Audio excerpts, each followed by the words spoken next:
Ni kweli kama nilivyotoa taarifa tarehe 4 Aprili 2026, lakini pia makamanda wa polisi wa mikoa kutoa taarifa za hayo matukio ambayo Watanzania tunapaswa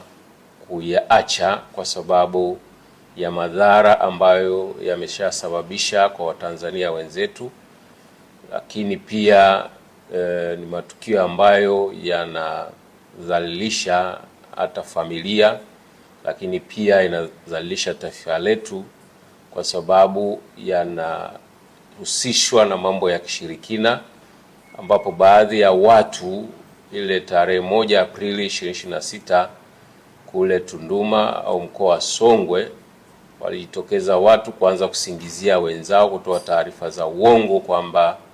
ameshikwa bega na baadaye sehemu zao za siri zikatoweka, na kwa sababu hiyo ilipelekea baadhi ya watu kushambuliwa na watu ambao waliongozwa na mihemko bila tafakari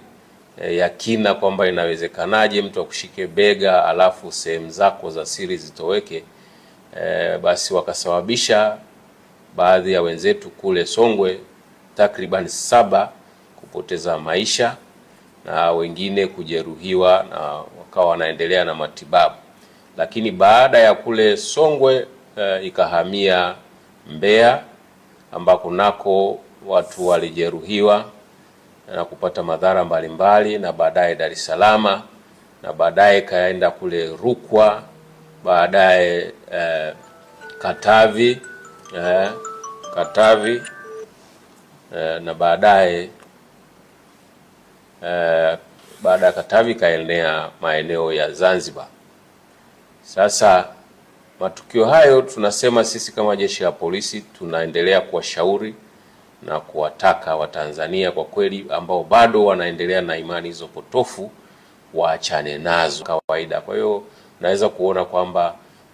zilikuwa ni uvumi, uzushi, na ukawa unaenezwa na mitandao ya kijamii na baadhi hata ya watu ambao wanatengeneza maudhui ya kuchekesha wakawa wanaigiza kutengeneza taharuki kama hizo,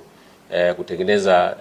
maudhui ambayo wamesambaza kwa watu, na kutokana na hilo wamesababisha, kwa sababu wao wametengeneza na wakapeleka kwa sababu wanaaminika kwenye vichekesho vyao, wamesababisha baadhi ya watu kuendelea kushambuliwa kwa sababu hiyo. Na ndio maana sisi jeshi la polisi tunataka hata na hiyo waache hiyo tabia.